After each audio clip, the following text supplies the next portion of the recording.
Documento 129. A vida adulta de Jesus. Jesus havia se separado plena e finalmente da administração dos assuntos domésticos da família de Nazaré e da participação imediata na orientação a cada um dos seus membros. E até o evento do seu batismo, continuou a contribuir com as finanças da família e manteve um grande interesse pessoal nos assuntos espirituais de cada um dos seus irmãos e irmãs. Estava sempre pronto para fazer tudo o que lhe fosse humanamente possível para o conforto e a felicidade da sua mãe viúva. O Filho do Homem havia agora feito toda a preparação para separar-se permanentemente do lar de Nazaré, e isso não havia sido fácil para ele. Jesus amava naturalmente a sua gente, amava a sua família, e o seu afeto natural tinha sido tremendamente aumentado com a sua extraordinária devoção a eles. Quanto mais profundamente nos entregamos aos nossos semelhantes, tanto mais chegamos a amá-los. E posto que Jesus se havia doado tão plenamente à sua família, ele amava-os com uma afeição grande e calorosa. Toda a família havia se despertado gradualmente para a compreensão de que Jesus estava preparando-se para deixá-los. A tristeza da separação, que se avizinhava, era atenuada apenas pela maneira gradativa de prepará-los para o anúncio da sua intenção de partir. Todos percebiam que havia mais de 4 anos que ele vinha planejando essa separação final. 1. O 27º ano, 21 depois de Cristo. Em janeiro do ano 21, em uma manhã chuvosa de domingo, sem maiores cerimônias, Jesus despediu-se da sua família explicando apenas que estava indo a Tiberíades e em seguida a uma visita a outras cidades próximas do Mar da Galileia. E assim ele os deixou para nunca mais se constituírem um membro regular daquele lar. Ele passou uma semana em Tiberíades, a nova cidade que iria em breve suceder a Séforis como capital da Galileia, e pouco encontrando que o interessasse, continuou sucessivamente passando por Magdala e Betsaida até Cafarnaum, onde parou para fazer uma visita a Zebedeu, o amigo do seu pai. Os filhos de Zebedeu eram pescadores. Ele próprio era um construtor de barcos. Jesus de Nazaré era um especialista tanto em projetar como em construir. Era um mestre em trabalhar com madeira e Zebedeu há muito tempo sabia da habilidade do artesão de Nazaré. Zebedeu acalentava muito já a ideia de construir melhores barcos. E agora ele expunha os seus planos diante de Jesus, convidando o carpinteiro visitante para juntar-se a ele na empresa, e Jesus consentiu prontamente. Jesus trabalhou com Zebedeu apenas durante pouco mais do que 1 ano, mas durante esse tempo criou um estilo novo de barcos e estabeleceu métodos inteiramente novos para a fabricação dos mesmos. Por meio de uma técnica superior e métodos bastante desenvolvidos de trabalhar, as pranchas com o vapor, Jesus e Zebedeu começaram a construir barcos de um tipo bastante superior, pois ofereciam muito mais segurança para navegar no lago do que os tipos mais antigos. Por vários anos, Zebedeu teve mais trabalho, produzindo esses barcos com um novo estilo do que o seu pequeno estabelecimento podia produzir. E em menos de 5 anos, praticamente todos os barcos no lago haviam sido construídos na oficina de Zebedeu em Cafarnaum. Jesus tornou-se bem conhecido dos pescadores da Galileia como o projetista dos novos barcos. Zebedeu estava moderadamente bem de vida. As suas oficinas de construção de barcos ficavam no lago, ao sul de Cafarnaum, e a sua casa estava situada na margem do lago, perto do centro de pescaria de Betsaida. Jesus viveu na casa de Zebedeu durante a sua permanência de mais de 1 ano em Cafarnaum. Ele já havia trabalhado por bastante tempo sozinho no mundo, isto é, sem um pai, e assim desfrutou muito desse período de trabalho com um pai sócio. A mulher de Zebedeu, Salomé, era parente de Anás, que havia sido o sumo sacerdote de Jerusalém e ainda exercia muita influência sobre o grupo saduceu, tendo sido deposto há apenas 8 anos. Salomé tornou-se uma grande admiradora de Jesus. Ela amava-o como amava os seus próprios filhos, Tiago, João e Davi. Quanto às suas 4 filhas, elas consideravam Jesus como um irmão mais velho. Jesus saía sempre para pescar com Tiago, João e Davi, e eles concluíram logo que ele era um pescador experimentado tanto quanto um perito construtor de barcos. Por todo esse ano, Jesus enviou dinheiro, todos os meses, para Tiago. Jesus voltou a Nazaré em outubro para comparecer ao casamento de Marta, e não voltou a Nazaré por mais de 2 anos, até que o fez um pouco antes do casamento duplo de Simão e Judá. Durante esse ano, Jesus construiu barcos e continuou a observar como os homens viviam na terra. Frequentemente, ia até a estação das caravanas, pois Cafarnaum ficava na rota direta de Damasco para o sul. Cafarnaum era um forte posto militar romano, e o oficial comandante da guarnição era um crente gentil de Iavé, um homem devoto, como os judeus tinham o hábito de designar tais prosélitos. Esse oficial, pertencendo a uma rica família romana, tomou para si a tarefa de construir uma bela sinagoga em Cafarnaum, a qual fora presenteada aos judeus um pouco antes de Jesus ter vindo viver com Zebedeu. Durante esse período, Jesus conduziu os serviços nessa nova sinagoga por mais de meio ano, e algumas das pessoas das caravanas que tiveram a oportunidade de vê-lo lembravam-se dele como o carpinteiro de Nazaré. Quando veio o pagamento de impostos, Jesus registrou-se como um artesão habilitado de Cafarnaum.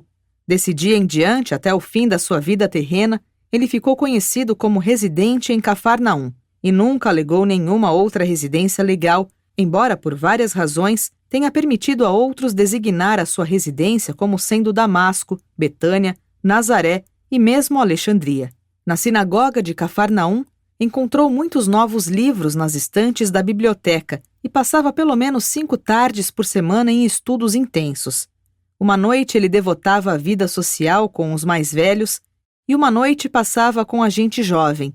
Havia alguma coisa de muito graciosa e inspiradora na personalidade de Jesus, que invariavelmente atraía a gente jovem, pois Jesus sempre os fez sentirem-se à vontade na sua presença.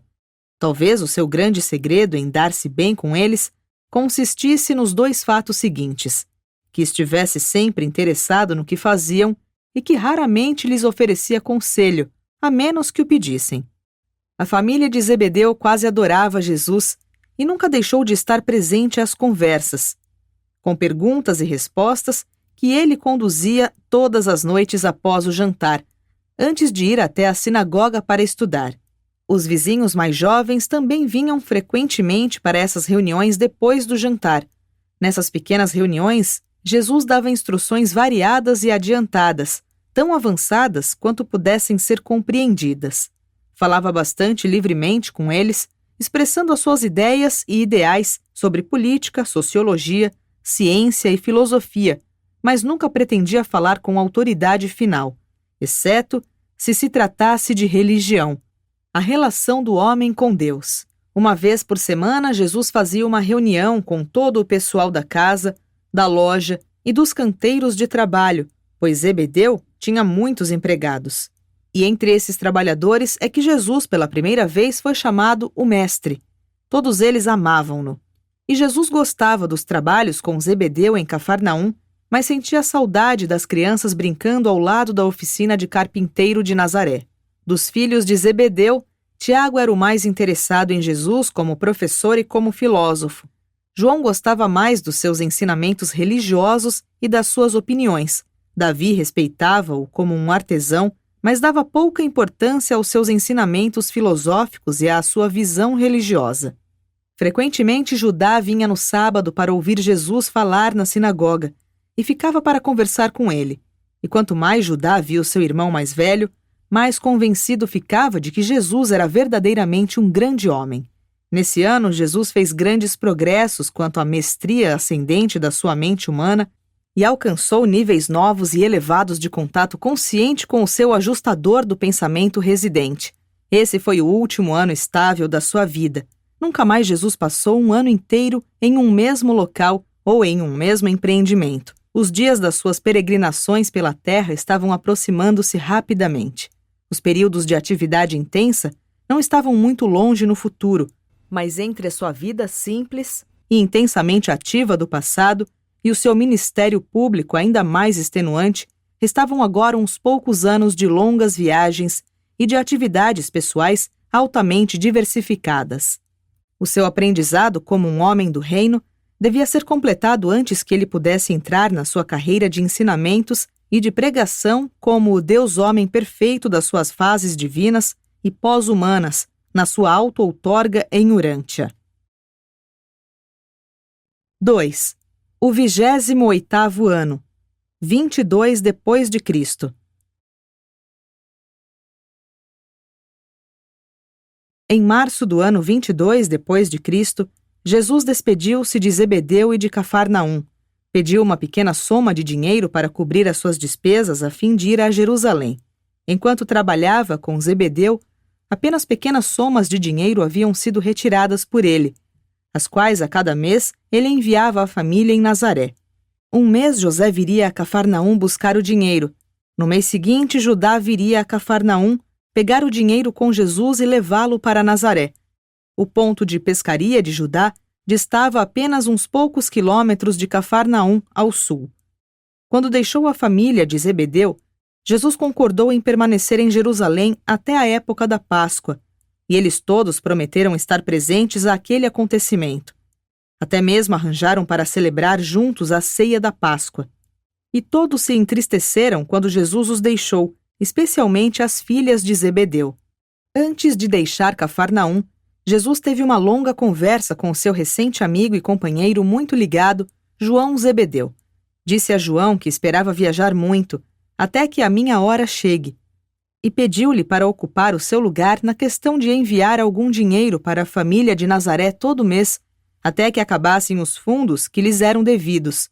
E João fez a ele esta promessa: Meu mestre, vai cuidar dos teus assuntos.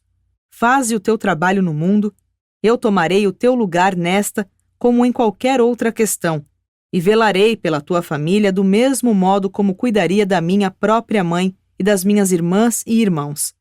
Usarei as tuas economias, que o meu pai mantém exatamente como tu instruíste, e do modo que se fizerem necessárias, e quando o teu dinheiro houver sido gasto, se não receber mais de ti, e se a tua mãe estiver necessitada, então partilharei das minhas próprias economias com ela.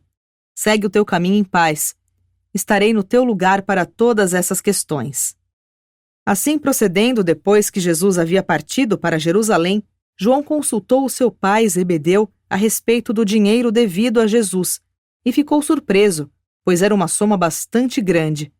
Como Jesus havia deixado inteiramente nas mãos deles essa questão, eles concordaram que o melhor a fazer seria investir esse fundo em propriedades e usar a renda para assistência à família em Nazaré. E como Zebedeu sabia de uma pequena casa hipotecada e à venda em Cafarnaum, ele mandou que João comprasse essa casa com o dinheiro de Jesus e que guardasse para o seu amigo o título de propriedade. E João fez como o seu pai lhe aconselhara. Por 2 anos o aluguel dessa casa foi usado na amortização da hipoteca, e tudo isso aumentado por uma certa soma grande que Jesus logo enviou a João, para ser usada pela família conforme necessário, igualava quase o total da hipoteca, e Zebedeu arcou com a diferença de modo que João pagou o restante da hipoteca no tempo devido, assegurando com isso um título livre a essa casa de 2 cômodos. Desse modo, Jesus tornou-se proprietário de uma casa em Cafarnaum, mas isso não lhe havia sido dito. Quando a família em Nazaré soube que Jesus havia partido de Cafarnaum, e não sabendo desse arranjo financeiro com João, eles acreditaram que chegara a hora de passarem sem qualquer ajuda de Jesus. Tiago lembrou-se do seu contrato com Jesus e, com a ajuda dos seus irmãos, assumiu daí em diante a responsabilidade total pela família. Voltemo-nos, contudo, a observar Jesus em Jerusalém. Por quase 2 meses, ele passou a maior parte do seu tempo ouvindo as discussões no templo, com visitas ocasionais às várias escolas dos rabinos. A maior parte dos dias de sábado, ele passava em Betânia. Jesus havia levado consigo a Jerusalém uma carta de Salomé, a esposa de Zebedeu, apresentando-o ao antigo alto sacerdote, Anás, como um que é como meu próprio filho. Anás passou muito tempo com ele, pessoalmente levando-o para visitar as muitas academias dos mestres religiosos de Jerusalém. Enquanto inspecionava a fundo essas escolas e cuidadosamente observava os seus métodos de ensino, Jesus nunca fazia uma pergunta sequer em público. Embora Anás considerasse Jesus um grande homem, estava indeciso quanto a que conselho dar-lhe. Ele reconhecia a tolice que seria sugerir a Jesus entrar para qualquer das escolas de Jerusalém como estudante. E, por outro lado, sabia muito bem que a Jesus nunca seria concedida a posição de um mestre regular, pois ele não havia sido educado naquelas escolas. O momento da Páscoa aproximava-se e, junto com as multidões que vinham de todos os locais, Zebedeu e a sua família inteira chegaram em Jerusalém, vindos de Cafarnaum, e todos ficaram na casa espaçosa de Anás, onde celebraram a Páscoa como uma família feliz. Antes do término desse fim de semana de Páscoa, aparentemente por acaso, Jesus conheceu um rico viajante e o seu filho, um rapaz de 17 anos. Esses viajantes vinham da Índia e, estando a caminho de visitar Roma e vários outros pontos no Mediterrâneo, tinham arranjado para chegar em Jerusalém durante a Páscoa, esperando encontrar alguém que pudessem ter como intérprete para ambos e como tutor para o filho. O pai estava insistindo para que Jesus consentisse em viajar com eles. Jesus lhe contou sobre a sua família e disse-lhe que não era justo permanecer longe deles por quase 2 anos, sendo que durante esse tempo eles poderiam achar-se em alguma necessidade. Então esse viajante do Oriente propôs adiantar os salários de 1 ano a Jesus, de tal modo que ele pudesse confiar esses fundos aos seus amigos para a salvaguarda da sua família em caso de necessidade. E assim Jesus concordou em fazer a viagem. Jesus remeteu essa grande soma para João, filho de Zebedeu. E vós já sabeis que João aplicou esse dinheiro na liquidação da hipoteca da propriedade de Cafarnaum. Jesus contou sobre essa viagem ao Mediterrâneo a Zebedeu, mas fê-lo prometer não dizer a ninguém, nem mesmo a sua carne e sangue. E Zebedeu nunca revelou o que sabia sobre o paradeiro de Jesus, durante esse longo período de quase 2 anos. Antes que Jesus voltasse dessa viagem, a família em Nazaré havia presumido então que ele já estivesse morto. Apenas a certeza dada por Zebedeu, que fora a Nazaré com o seu filho João em várias ocasiões, mantinha viva a esperança no fundo do coração de Maria. Durante esse tempo, a família de Nazaré dava-se muito bem. Judá havia aumentado consideravelmente a sua cota e manteve essa contribuição adicional até o seu casamento. Não obstante a pouca assistência de que eles necessitavam, era costume de João Zebedeu levar presentes todos os meses para Maria e Ruth, segundo as instruções de Jesus. 3. O 29º ano, 23 depois de Cristo. Todo o 29º ano de Jesus foi passado completando a viagem pelo mundo mediterrâneo. Os eventos principais dessas experiências, até onde nos foi permitido revelar, constituem matéria para as narrativas que vêm imediatamente em seguida a este documento. Durante essa viagem ao mundo romano, por muitas razões, Jesus ficou conhecido como o escriba de Damasco. Em Corinto e em outras escalas da viagem de volta, ele ficou conhecido, contudo, como o preceptor judeu. Esse foi um período movimentado na vida de Jesus. Ainda que havendo efetuado muitos contatos com seus semelhantes humanos nessa viagem, ela foi uma experiência da qual ele nunca revelou nada a nenhum membro da sua família, nem a nenhum dos apóstolos. Jesus viveu a sua vida na carne e partiu desse mundo sem que ninguém, salvo Zebedeu de Betsaida, soubesse que havia feito essa longa viagem. Alguns dos seus amigos pensaram que ele tinha voltado a Damasco. Outros pensaram que ele tivesse ido à Índia. A sua própria família estava inclinada a acreditar que estivera em Alexandria, pois sabiam que certa vez ele havia sido convidado a ir até lá para tornar-se um Shazam assistente. Quando retornou à Palestina, Jesus nada fez para mudar, junto à sua família, a opinião de que ele tinha ido a Jerusalém para Alexandria, e possibilitou-lhes continuarem na crença de que todo o tempo da sua ausência da Palestina ele o havia passado naquela cidade de conhecimento e de cultura. Apenas Zebedeu, o construtor de barcos de Betsaida, conhecia os fatos sobre essa questão, e Zebedeu nada contou a ninguém. Em todos os vossos esforços para decifrar o significado da vida de Jesus em Urântia, deveis ter sempre em mente os motivos da auto-outorga de Micael. Se quiserdes compreender o significado de muitos dos seus feitos aparentemente estranhos, Deveis discernir o propósito da estada dele no vosso mundo. Ele tinha a preocupação constante de não erigir uma carreira pessoal superatraente e que absorvesse por demais as atenções. Ele não queria exercer apelos de poderes inusitados sobre os seus semelhantes humanos. Estava doado ao trabalho de revelar o Pai Celeste aos seus semelhantes mortais e, ao mesmo tempo, estava consagrado à tarefa sublime de viver a sua vida mortal terrena, submetendo-se constantemente à vontade desse mesmo Pai no paraíso. Será sempre de muita ajuda para compreender-se a vida de Jesus na Terra que todos os mortais, ao estudarem essa auto-outorga divina, lembrem-se de que, enquanto passou por essa vida de encarnação em Urântia, Jesus a viveu para todo o seu universo. Para todas as esferas habitadas, em todo o universo de Nébadon, algo de especial e de inspirador ficou associado à vida que viveu na carne e na natureza mortal. O mesmo é verdade também para todos aqueles mundos que se tornaram habitados posteriormente às épocas movimentadas da sua permanência em Urântia. E do mesmo modo, isso será igualmente verdade para todos os mundos que possam vir a tornar-se habitados pelas criaturas de vontade em toda a história futura deste universo local. Durante o tempo e as experiências dessa viagem pelo mundo romano, o Filho do Homem praticamente completou o seu contato de aperfeiçoamento educacional com os povos diversificados do mundo dos seus dias de geração. À época do seu retorno a Nazaré, por intermédio dessa viagem de aprendizado, ele já conhecia praticamente como o homem vivia e construía a sua existência em Urântia. O propósito real da sua viagem, pela bacia do Mediterrâneo, foi conhecer os homens. E ele aproximou-se muito de perto de centenas de seres humanos nessa viagem.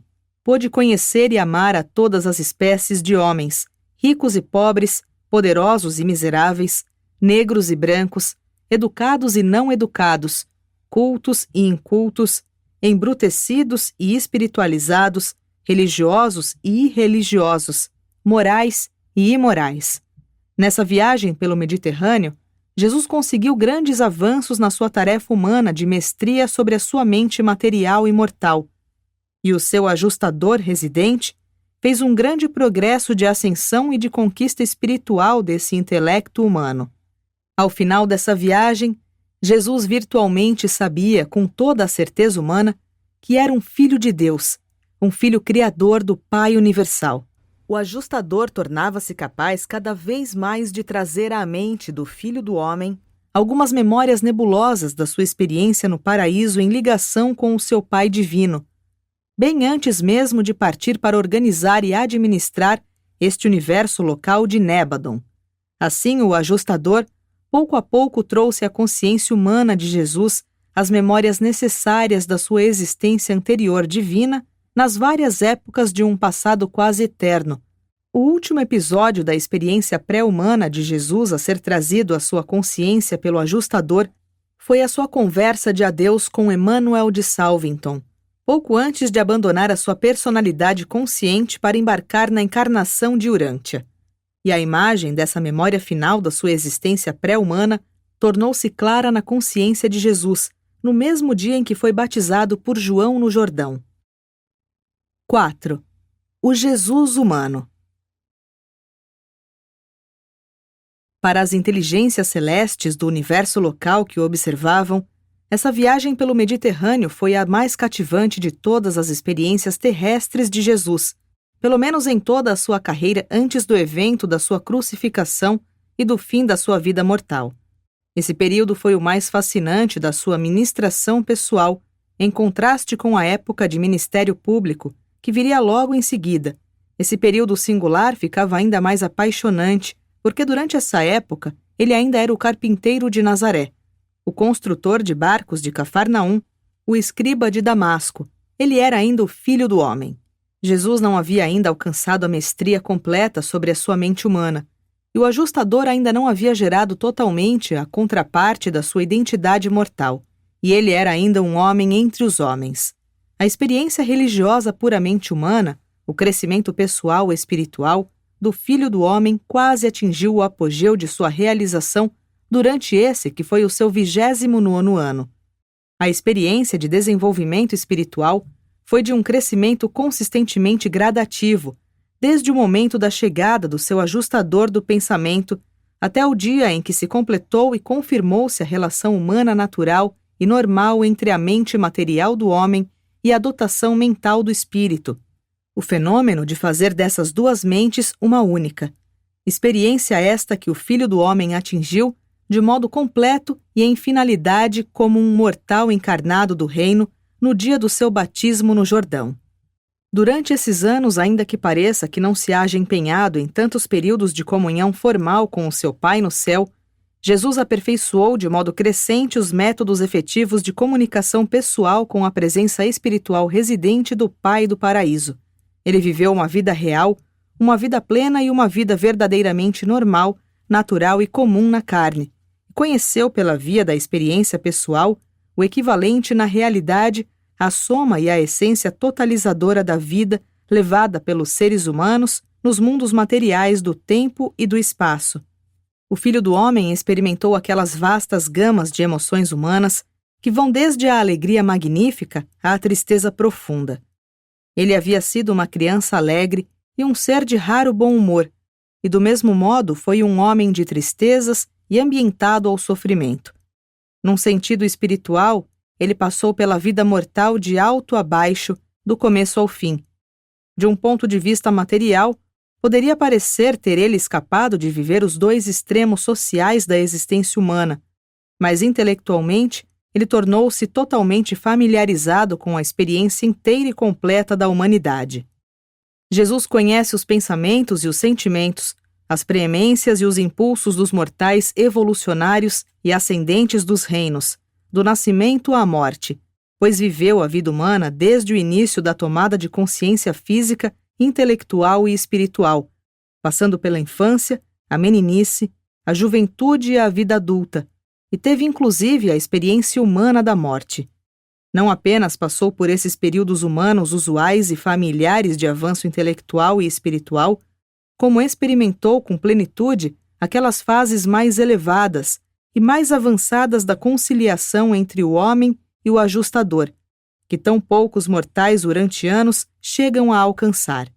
E assim ele experimentou a vida plena do homem mortal, não apenas como é vivida no vosso mundo, mas também como é vivida em todos os outros mundos evolucionários do tempo e do espaço, e mesmo nos mais elevados e mais avançados entre todos os mundos estabelecidos em luz e vida.